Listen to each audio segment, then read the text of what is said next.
Welcome back to the Dawg Mentality, winning in business, sports, and life. I'm Jeffrey Wendel.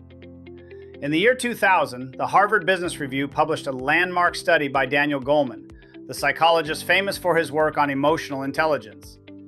Goleman analyzed data from nearly 4,000 executives to identify the most effective leadership styles. He found 6 distinct styles. But here is the paradox that should stop every business leader in their tracks.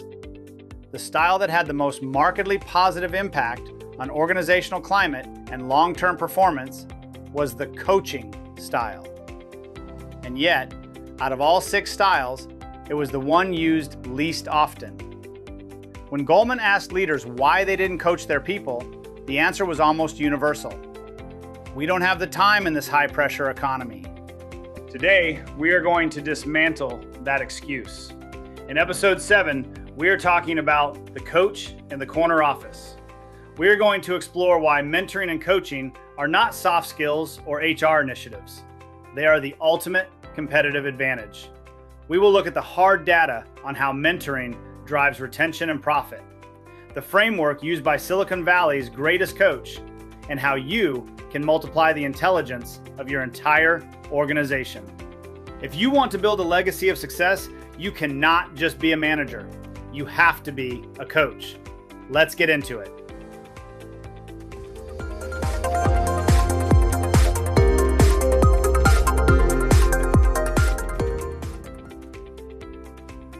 Let's start with the bottom line.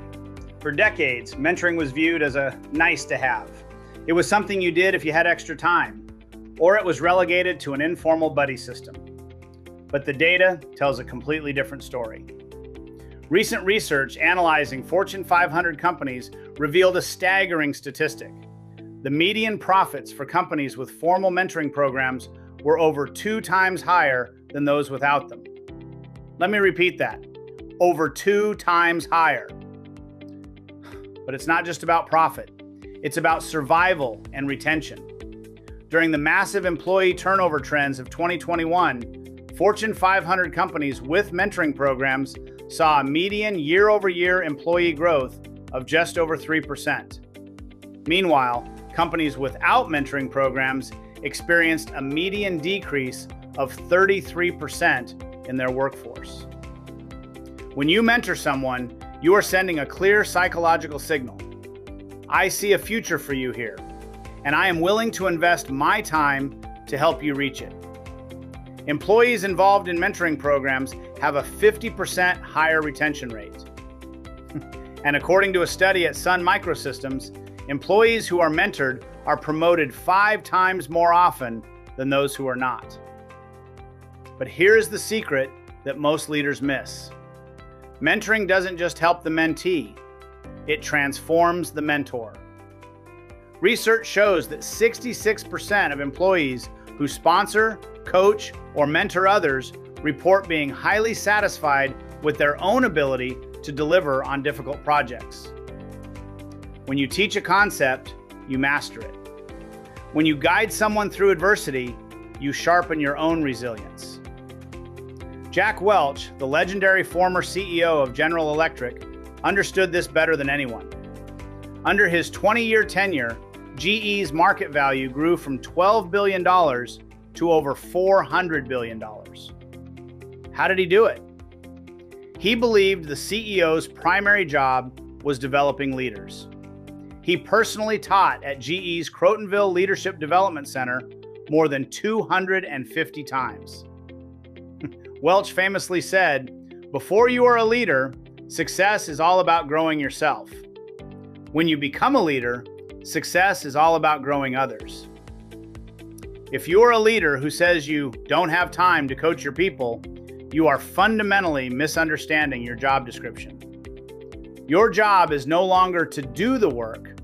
Your job is to develop the people who do the work. If you want to see what the ultimate coach in the corner office looks like, you have to look at a man named Bill Campbell. Bill Campbell was a former Columbia University football coach who transitioned into business and eventually became the most influential executive coach in Silicon Valley history. He coached Steve Jobs at Apple. He coached Larry Page, Sergey Brin, and Eric Schmidt at Google. He coached Jeff Bezos at Amazon.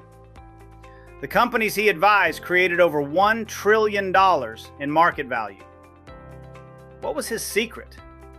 How did a former football coach guide the greatest tech visionaries of our time? It wasn't because he knew more about coding or supply chain logistics than they did. It was because he applied the purest principles of sports coaching to the boardroom.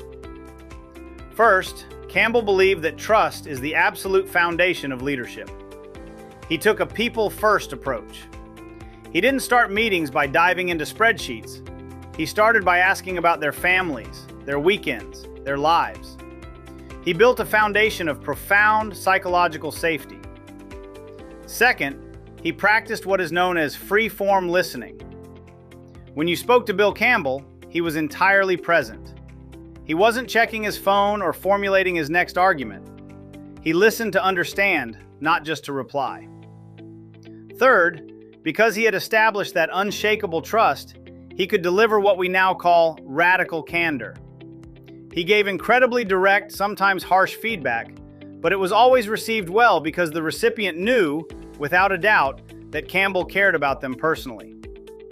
And finally, his most famous question to CEOs wasn't, "How are the numbers?" His question was, "How's the team doing?" He understood that individual brilliance means nothing if the team dynamics are broken.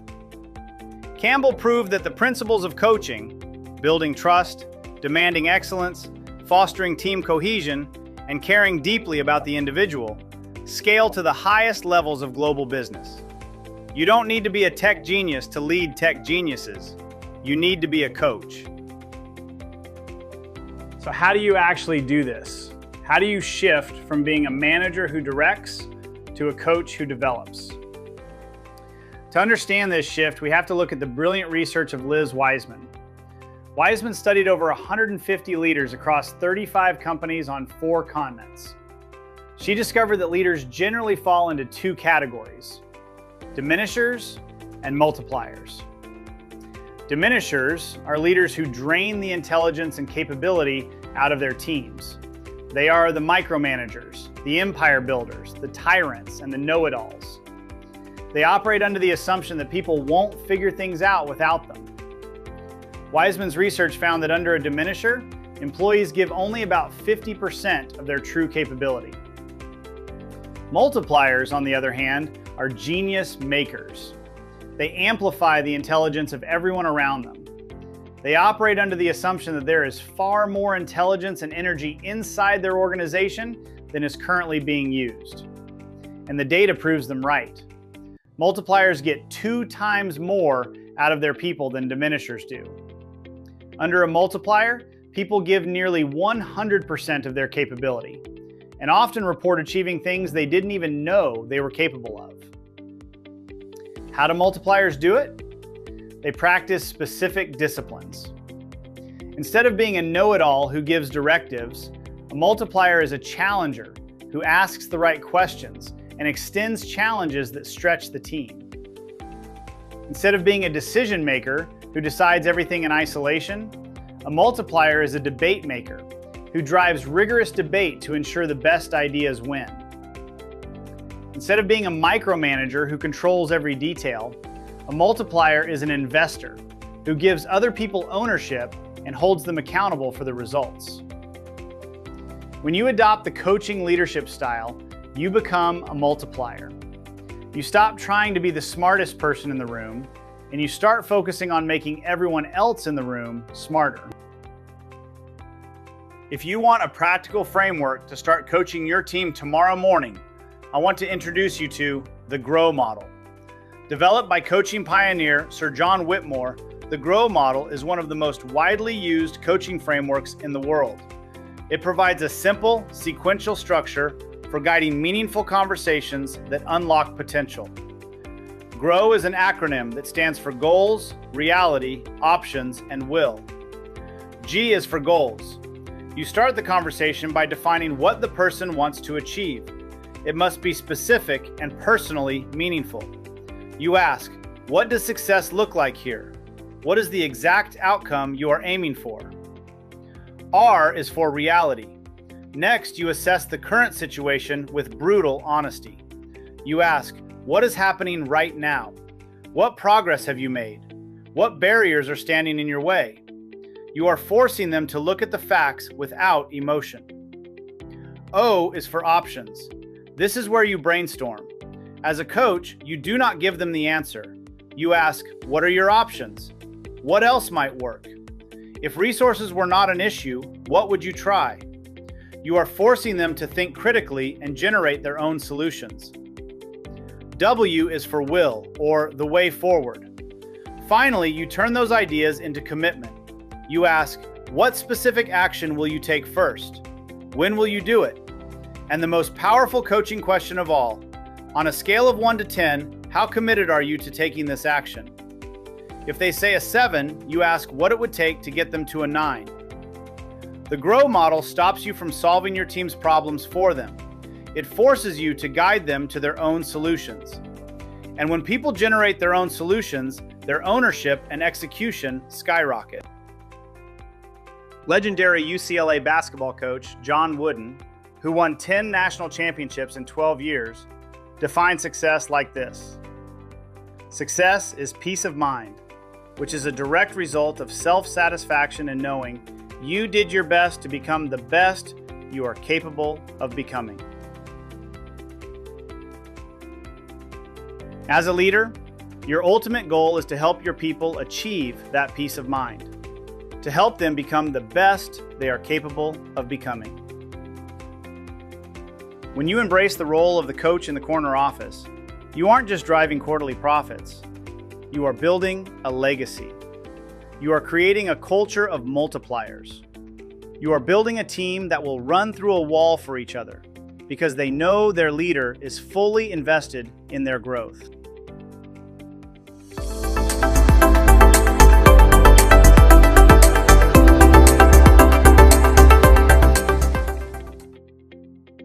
Here is your dog mentality challenge for this week. I want you to identify one person on your team who has untapped potential. Schedule a 30-minute meeting with them. Do not give them a single directive. Instead, use the GROW model. Ask them about their goals, assess their reality, explore their options, and secure their will to act. Stop managing, start coaching. In our next episode, we are going to tackle the ultimate test of leadership, navigating crisis. We'll discuss how to build a resilient organization that doesn't just survive adversity, but uses it as a catalyst for unprecedented growth. Until then, keep building your discipline, choose your attitude, forge your will, and lead with gratitude. I'm Jeffrey Wendel. Keep winning.